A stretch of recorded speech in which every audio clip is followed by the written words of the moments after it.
Kami udah ikhlas Pak, kalaupun dia pergi Pak, dia bersih, nggak mau dipegang tangan, nggak mau dipegang tangan. dia hampir kan kaitkan kopi 300 juta, dia nggak mau memang perutnya dipegang. Tadi hasil rapidnya nggak tahu kapan dirapid, kapan di antibody, dibilangnya reaktif.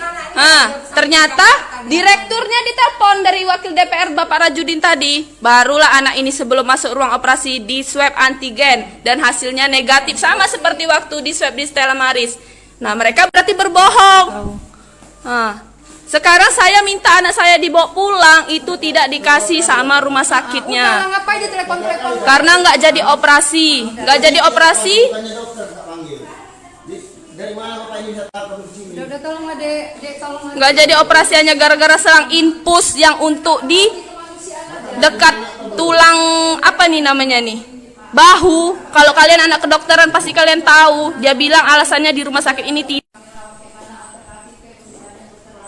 Satu pun dokter di rumah sakit ini nggak ada yang berani jumpai kami hanya untuk melepaskan alat di badan anak ini. Katanya telepon dokter dulu Bu, apa segala macam. Padahal sampai ruang operasi dokternya nggak ngapa-ngapain 2 jam.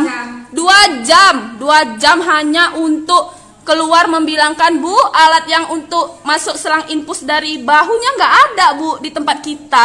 Rumah sakit Semedan ini banyak, halo. Masa gara-gara selang infus anak seperti ini nggak jadi dioperasi? Ya Allah ya Robbi, tolong bantu kami. Tadi hasil tes rapid kami dipalsukan. Dibilang anak sekecil ini tidak dipegang oleh orang tuanya, hanya suster yang megang, dibilang reaktif. Sekarang setelah di swab hasilnya negatif, dibilang selang untuk infus dia di sini. Kalau kalian anak kedokteran pasti tahu, dibilang tidak ada di rumah sakit ini. Luar biasa bukan? Entok nggak mau marah-marah, dan sebenarnya jujur Entok sudah malas untuk berbicara dan bersuara dalam hal yang sama. Nanti katanya aku ujaran kebencian. Tapi kali ini aku bicara pakai oknum ya, pakai oknum. Jadi nggak ada lagi kau bisa menjerat aku, ya. Nggak bohong, dari semalam sampai dengan tadi pagi ini barusan bangun hari Selasa ya, hari Selasa hari ini. Sangat banyak yang DM aku, menginbox aku, baik itu di IG ataupun di FB ataupun di fanspage aku, minta tolong. Aku keluarga Damani, Kak.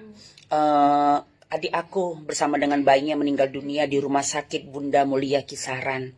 Karena kelalaian dari rumah sakit tersebut. Sudah jelas-jelas di videonya, bahkan aku sudah lihat videonya keluarga dari si korban, si ibu itu ataupun si Eda itu sampai menangis, meminta pertolongan agar lebih cepat, meminta, dan mereka tujuannya membawa ke rumah sakit Bunda Mulia itu adalah untuk operasi, bukan tindakan yang lain. Tapi mereka memperlambat dan menyarankan tetap normal. Sudah jelas hak orang minta dioperasi, kan hak orang. Yang sehat walafiat aja kok mau tak dioperasi tanggal berapa, bulan berapa, hari apa aja bisa sekarang request kan. Nah, tapi ternyata rumah sakit entah dengan alasan apa.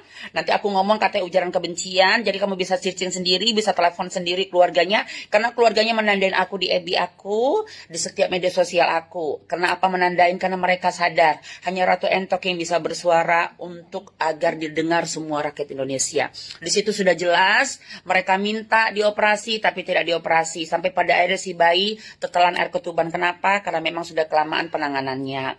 Dari seharusnya dengan terjadinya air ketuban aja kita sudah paham ya, seharusnya memang harus cepat-cepat tindakannya.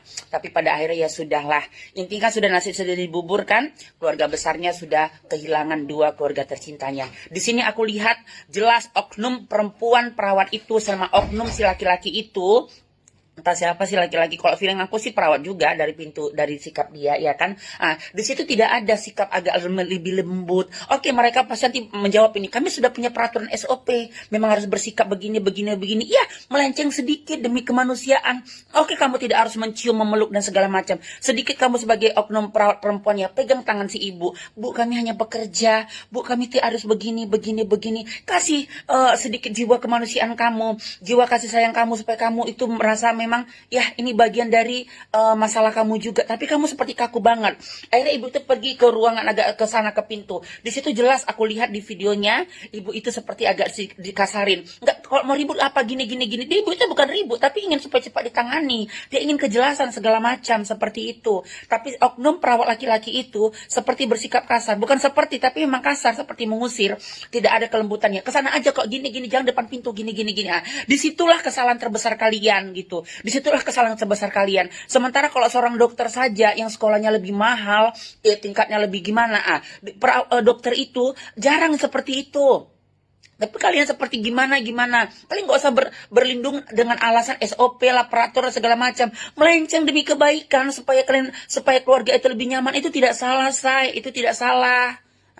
Tapi garis besarnya kita ambil, keluarga minta dioperasi, tapi kalian menyarankan tetap, rumah sakit menyarankan tetap manual. Akhirnya kehabisan tenaga kan, meninggalkan setelah 3 jam kemudian setelah si bayi meninggal. Ya, Rumah Sakit Bunda Mulia Kisaran. Di sini tolong ya, terbukalah mata kalian. Nanti kalau aku bersuara kalian bilang ujaran kebencian. Tidak ujaran kebencian, tidak ujaran kebencian, karena apa yang aku suarakan adalah fakta yang terjadi di lapangan. Dan begitu banyaknya rakyat Indonesia, mama-mama semuanya membenarkan bicaraku. Dan aku pun berbicara sesuai dengan apa yang aku alami. Tapi kalian tetap membilangkan aku ujaran kebencian. Apa? Karena hati kalian yang salah melihat aku. Ayo introspeksi diri saya, perbaikin. Dan aku lihat semua kasus yang meninggal dari aku jadi terjun sebagai aktivis. Dari pertama kali aku memegang kasus, mohon maaf, semuanya dari ekonomi menengah ke bawah.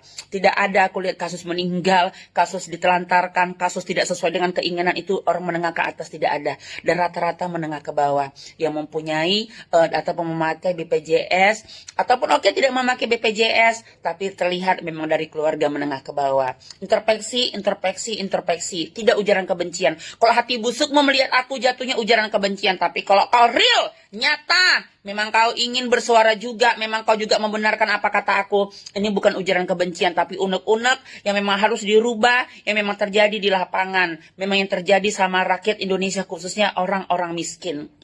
Ya, bisa dilihat sampai meninggal kayak mana lah, bawa ke hati kau, misalnya terjadi di keluarga kau, anak kau meninggal, kakak kau meninggal, kayak mana perasaan kau, bawakan ke hati kau. Itu aja yang aku minta. Kalau keluarga kau di posisi ini gimana, namanya kita sebagai keluarga, kita gak mau mendengar alasan apapun. Kalau bayi meninggal, kita masih bisa mungkin mungkin permintaan dari Tuhan. Tapi ini istri kita sendiri yang meninggal, kakak kita sendiri, adik kita sendiri. Dan masih banyak lagi kasus-kasus yang tidak sesuai dengan perikemanusiaan sebenarnya. Tapi kalian selalu berkata, banyak oknum, banyak orang yang membela. Ini kejadian 2 tahun yang lalu, ini kejadian 1 tahun yang lalu, ini kejadiannya bukan di Indonesia, kita nggak cari tahun berapa, kejadiannya di mana, tapi kalian pakai hati kalian bahwa di sini jelas apa yang aku suarakan itu suara rakyat, suara orang-orang yang memang jelas banyak kejadian. Kalau memakai surat miskin BPJS itu betul-betul terzolimi dengan ekspresi wajah yang tidak sesuai yang kita inginkan.